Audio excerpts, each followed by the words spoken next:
Hi everyone, it's Jill. Welcome to my channel. Today we are going to be reacting to Muppet Storytimes. If you're new here, welcome to my channel. If you're not new here, welcome back. If you are new here, make sure you subscribe, make sure you follow me on all my other socials, turn the notifications on, like, comment, all the things. The Muppet Storytimes are essentially just people telling their most embarrassing stories with a slideshow of Muppets. And it became a really huge trend, and they're always hilarious. When I was 19, I was sat waiting at a red light late at night, debating whether to quickly indulge in the McFlurry I had purchased a mere 10 minutes prior. I feel like this is gonna end in like shit. Like, she's gonna like shit her pants or something. I don't know. That's just my prediction. As I reached for it, suddenly my car door opened. I'm literally about to join the highway. Who the fuck is opening my door? I turn to look. I'm greeted by a man with a machete. He starts yelling at me to get out of the car. I slowly place the McFlurry back into the cup holder in utter disbelief. I sit there in silence, not moving an inch. He must have thought, who was this absolute tool just sitting there? Maybe I thought if I didn't move, he'd just leave. He then yells, "You have 30 seconds to get out of the fucking car or I'm going to stab you." It was at this time I realized there was also a second man at my passenger door. There was also a car in front of me, so I can't just floor it through the red. So I'm like, oh shit, this is actually happening. I get out of the car and just stand there while he pushes me to get into it. Like into her car? Like, are they kidnapping her? I turn around, like, what the fuck, trying to assess my surroundings. In the lane next to me was a minibus of old women on their way home from the bingo. I panic and just smile and wave.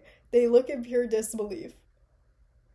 He then drives the car into me, knocks me. I fall onto the bonnet, I don't know how to read that word, bonnet of my own car. I grab on to steady myself and push myself back up.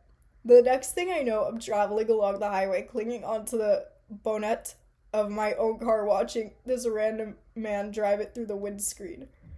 He's shouting at me to get off of the car. Sir, I got a bit heated and screamed back, "Well, I will if you fucking stop." Bad decision. He slams the brakes and I go flying. My legs got stuck under the car before I was flung. Slow-mo through the air. I felt like I was in a film. I watch my car as it drives off into the distance and oh my god, I can't read. I realize I am now on the floor in the middle of the highway. I try to stand but fall straight back down. No pain, but also no feeling. I think, OMG, I'm paralyzed. So I have to army crawl onto the central reservation in case cars start to come flying round and splat me. I then try to wave people down to help. People start stopping, and all of a sudden there are cars and people everywhere. A random man scoops me up and puts me in the back of his car. I'm still in pure shock and panic again. I'm being kidnapped! I would think the same thing too. I always think like someone's after me or something. Like, I'm so paranoid and I'm so like hyper aware of my surroundings. Like, I look schizo sometimes. Like, I look like whenever I'm walking alone, I look around like so many times. It's crazy. Spoiler, I wasn't. Poor guy was just trying to get me out of the cold. Sorry. Blue lights flashing lit up the place. I had no idea what was going on. To top it off, I find out the police are being filmed for a TV show. So I also end up in a BBC documentary. So embarrassing, now everyone knows I got ran over by my own car. So that was how I was held at knife point, had my car stolen, run over by my own car, all in 2 minutes. R.I.P. McFlurry. I don't know what I would do if I got run over by my own car. But that is one beautiful insurance claim. She got paid. And now we have this one. One summer when I was a child, I slept with the window open. Why? Are you dumb? Someone's gonna rob you. In the middle of the night, I hear a thump. I wonder why. And another, all in quick succession. You did that to yourself. I don't know what to tell you. I sit up in bed looking around, and the noise only gets louder and louder. Then I see it. A moth, the size of child me's face, emerging from behind my furniture. The thump was the sound of its wings hitting the wall as it crawled out of hell. I hide under the cover and hear it fluttering around my room. I peek my head out. It attacks. The moth smothers my face. I start crying. I run into my parents' room. I tell my parents about the demon moth. They don't believe me and tell me to go back to sleep. Always believe your kids. I will always believe my kids. If they tell me they saw the tooth fairy, I believe they saw the tooth fairy. Like I will believe my kids. Unless they're like lying about, oh, I wasn't with this guy. But that's like dumb stuff. But like this kind of stuff, I'm always believing my kid. I go back to my room, gaslit, and I see something. A second moth. I have a fitful sleep. Every time my head is out in the open, they swoop. I am at their mercy. The next day, I wake up and rip my room apart to find where they slumber. I don't find them. I know that when night falls, I am their hostage. As soon as it is dark and I am in bed, I hear it. The noises. The voices! And there they are. Night after night, they haunt me. I tell my parents and they don't believe me. I beg, but they do not believe that not one, but two gigantic moths are tormenting me. I am scared to sleep. I know I am never alone in my bedroom, only waiting for them to wake. One night, I broke. I hear them, and I have had enough. This will be their last night. I grab a shoe and emerge from my hiding place. I stand on my bed, and they attack. As they flutter and land on me, I flail my shoe around like it's the only thing that could save me. I manage to lightly tap one of them on the wing. It goes down, but where? The other one is angry. I have injured its companion. Then the light turns on. My mother, entering my room, seeing my sworn enemy. She thinks it's a bat, flying around my light. It is that large. She sees me, her youngest daughter, flinging a shoe around, shouting, I told you it was real, I already got one. She starts to tell me not to kill the second moth. It is a hawk moth and should be released. I thought hawk moth was only... I didn't think those were real. I thought that was only from, like, the Ladybug show. Like, the evil guy from... I'll just insert it somewhere. I am bloodthirsty. I cannot be stopped. It approaches me. I swing. Smack. I slam it into the wall. Its corpse drifts onto my bed, legs stuck to my wall, and wings crooked. I am victorious. My mother leaves to tell my father of what occurred, of the monster I became. I am at peace and sleep well. The next night, I hear it, the noise of an injured foe. I have taken its ability to fly, but that it tries anyway. I think it's behind my furniture, trying hour after hour to leave. In the day, I search for it. In the night, the thumping persists. It stops eventually, as the moth must have died. But I am scared. One day the moths will have their revenge. I am never safe from the thumping. From them. I have never stopped being their victim. Oh, hell no, those things look evil! Oh my god. What the fuck? Ugh. There's no way. What? See, this is the guy I was talking about. This guy from Miraculous Ladybug. Sorry, it looked like I was picking my nose. I just had an itch, I promise. I would never pick my nose publicly. Everyone picks their nose, just not publicly. If you're too pussy to say it. Like, I said what I said. But this is terrifying! What the fuck? Ugh. I would have screamed. I would have screamed so loud. Like, if that thing was in my room, I would move out. I'd burn my whole building down. And I'm moving countries if that thing's in my room. Okay, now we have this one. My face when I was in labor and the midwife I paid $3,000 to deliver my unborn offspring said she can't do it anymore. Why? As she was in labor? Bro, that's crazy. You can't... Like, why quit on the most important day? At least stay another day. I watched in fear as she took down the fairy lights and the inflatable pool where my child was supposed to be born. She told me she wasn't going to come to the hospital with me and I wasn't going to get a refund. What? Who is this? Why is she evil? Like, if you're going to quit, just quit and leave. Like, you don't have to do all that. My fiance and I then planned to deliver the baby ourselves in our bathtub and call 911 if anything. I was in our bathtub as I felt the pressure of an 18-wheeler splitting me in half, so we drove to the nearest hospital. We made it to the hospital and I'm screaming for pain medication and the doctor tells me that they don't deliver babies there. Oh, they didn't go to the labor and delivery unit. I have to go to another hospital. The doctor starts poking me with a prong, and I scream, "Don't touch me," since I was already in unbearable pain and they can't deliver my child anyways. She proceeds to poke me, and my fiance slaps the prong out of her hand. Everyone in the room goes silent. W fiance. W fiance. Period. That's how a man should be. The ambulance is here to take me to the next hospital, but deny my fiance and mother-in-law entry onto the ambulance. What a bitch. I'm on the ambulance alone and find out, oh my god, ugh. I'm on the ambulance alone, in and out of consciousness from the pain, trying to call my fiance to make sure he's following us. I get to the second hospital and the nurses start to undress me, asking a million questions. They tell me I'm 10 centimeters dilated and the baby is ready to see the light, but I ask where my fiance is. The nurses tell me he's not allowed into the hospital because he assaulted a doctor and is probably already on his way to jail. Oh my god.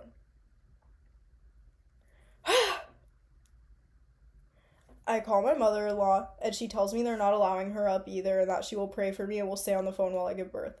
I can hear my fiance arguing with the police in the background, and they say he's not getting arrested, but he's not allowed at this particular hospital since they are related to the first one.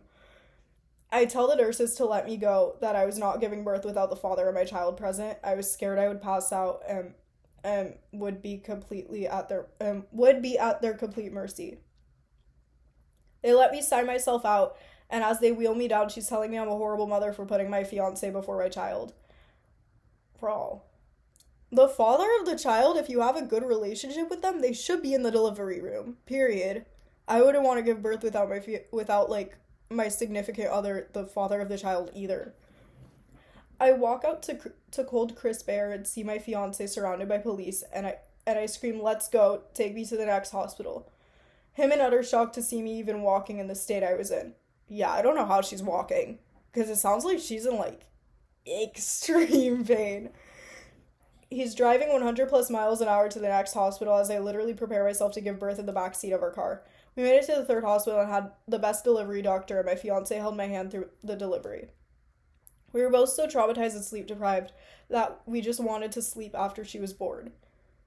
Our faces when the nurses and doctors were coming in every 30 minutes doing tests on me and my baby, not allowing us to get rest.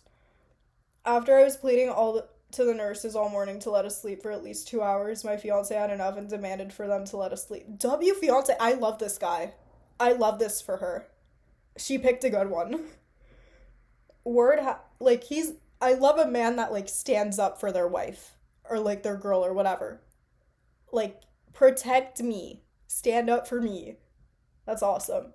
Word had got to this hospital about the incident at the first hospital, and the demand was taken as a threat. They call the police and CPS. Bro, he's just being a good husband.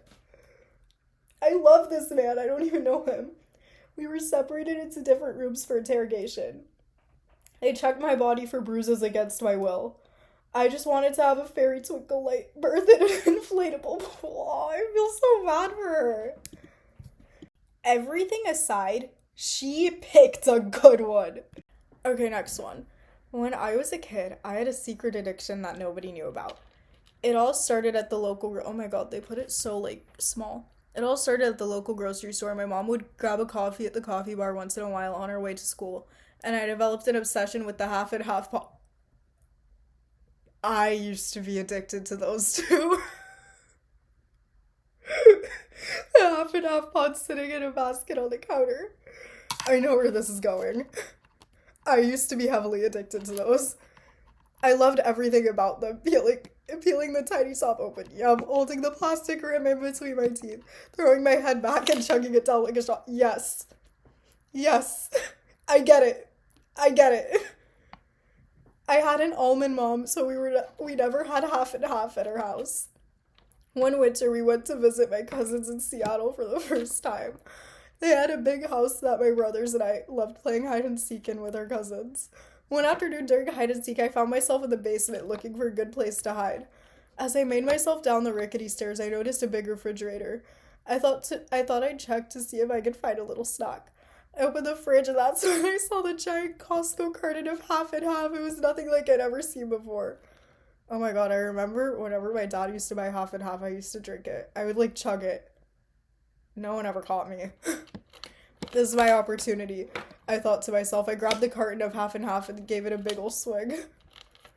This went on for several days. During each round of hide and seek, I would sneak down to the basement to take a big swig of half and half. I would have done the same thing. I get her.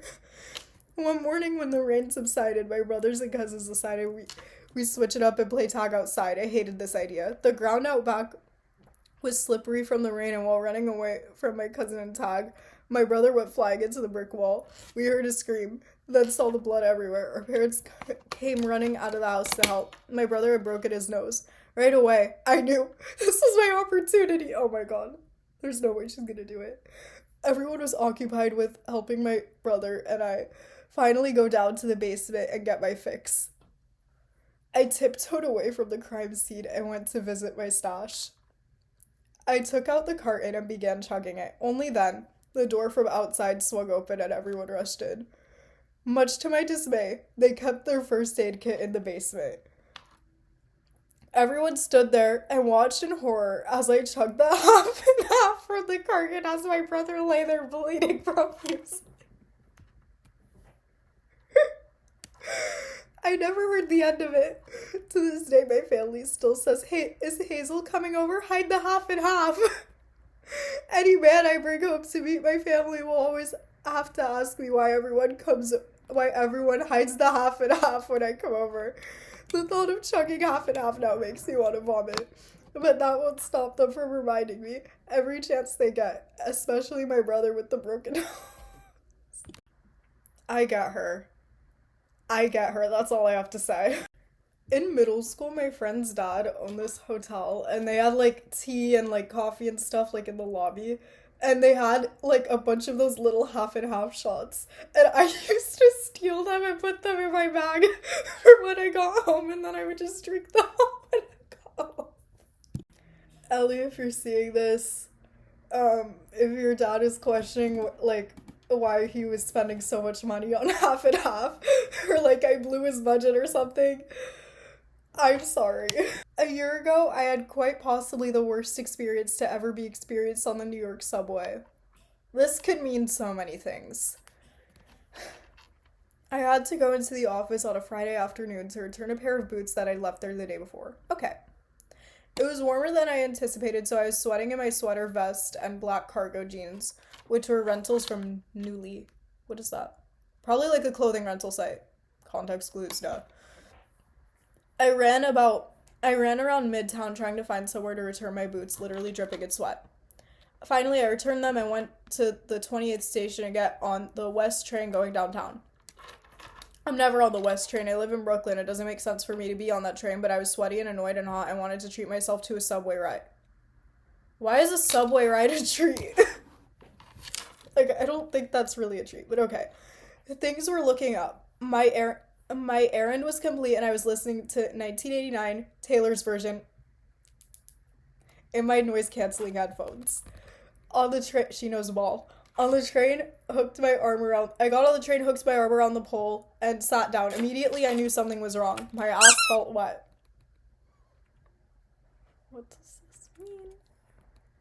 I'm scared. I stood up and saw what was now spread all over my ass. I see the living shit. Sorry, my phone just fell.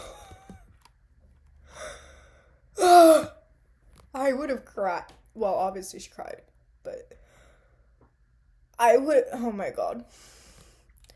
I flung my headphones off and heard murmurs on the train. People were whispering, "I'm sorry," and "Oh my god, I can't believe that happened." I whirled around and yelled at those sitting near the human shit. "Why didn't you say anything to me? Why didn't you tell me I was about to sit in shit?" I would have wanted someone to tell me. Mother's Day, Mother's Day, Mother's Day.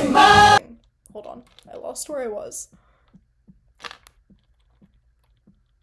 A man sitting directly across from the shit just shrugged at his shoulders and said, "I'm sorry."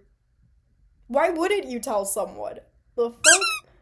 Since the West train is local, I got off at the next stop. Shit's still on my pants. I yelled to oncomers, "Do not get on that car, I just sat in shit."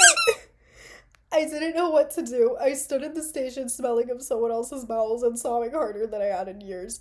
I was in shock and horrified and humiliated.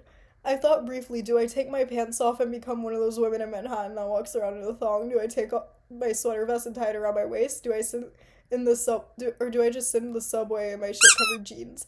I called my mom, even though she lives in Missouri and couldn't get the shit off my pants. I just needed to talk to someone about it, but she could barely hear between my heaving sobs and the subway cars rushing through the station. I FaceTimed my friend who made me show her my ass. She said, "Oh no." I asked her what I should do, and she said, "You should just get back on the train." It was hard to convey just how rancid I now smelled. After a manic 5 minutes of back and forth, I googled clothing stores near me and found a store I knew could help me: Lululemon. I ran up the station steps and still sobbing, and yelled at a woman who gave me a look. I just sat and shit on the train, and she just nodded at me. With my hands in the air, tears streaming down my cheeks, and another person's shit on my jeans, I ran down Fifth Avenue yelling, "I fucking hate this city!" I would have said the same thing. I ran into Lululemon, beeline for the first sales associate I could find. I cried, "Hi, so sorry, I just sat in shit on the subway, and I need new pants, like now." She directed me to the pants wall where I yelled to another assistant, "Give me any black legging in a size 6. I was ushered to the dressing room where a third associate, the entire store staff now knew about my shit-covered ass, told me no rooms were available. I cried for the last time. "I just saw another person shit in the subway and I need to change it right now." As the associate looked at me in shock, a shopper asked if I wanted to send out, for which I replied no, and showed her what was on my butt. The associate unlocked the staff bathroom and gave me a Lululemon bag and shut the door. I changed faster than I ever have before. Carefully put my shit-covered jeans into the bag and immediately felt better. I went to the register to purchase the leggings now on my body. The associate gave me a discount, what she called a "you just sat in another human shit" 75% off. W Lululemon. I've never shopped there though, but maybe I will now. They better get that girl on a fucking PR list. Immediately. Give her a brand deal right now. I left the store tears dried up but heart racing with my bag of shit jeans. You may wonder why I didn't just throw them away. Well, remember, they were rentals from New Life. I thought she was returning the boots. If I didn't return them, I'd be charged $200. I walked to Union Square, got on the Q train going downtown with my bag of shit jeans. I went straight to my apartment, grabbed my laundry detergent and quarters, and threw my jeans into the washer at the laundromat. After the wash, I went home with my now clean, soaking wet jeans, let them dry, and returned them to Newly the next day. It took me months to trust the subway seat enough to sit down again, and even now I always look before I sit. I wouldn't even take the subway again at that point. I feel like you definitely can sue the city for that. A similar thing happened to me, not to that extent, I didn't sit in it, but I was on my daily walk, and my local, walking trail thing, whatever, has, a public bathroom for the golf course, and I really had to pee. Actually, no, I don't even think I had to pee, but every time I would walk, I would just pass by that bathroom, and I was just curious, what it looked like. I don't know. They always say curiosity kills the cat. It killed me, okay? I opened the door, okay? And the first thing I notice is the smell. That is human shit, rotting out in the open like that is a smell that absolutely nothing can compare to, especially in the Miami heat. Obviously it's a public space and you can't expect that to be 1,000% spotless and clean, but that's something everybody uses, everybody. And it's just not sitting in shit, that's the bare minimum. Not having shit on your seat should be the bare minimum. Anyways, guys, thank you so much for watching. That was something else. And make sure to follow all of my socials right here. We did it right this time.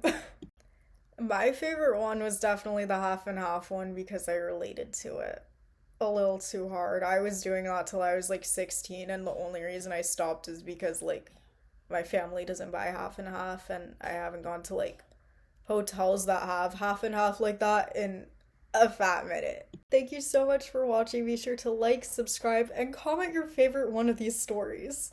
I will see you next time. Bye!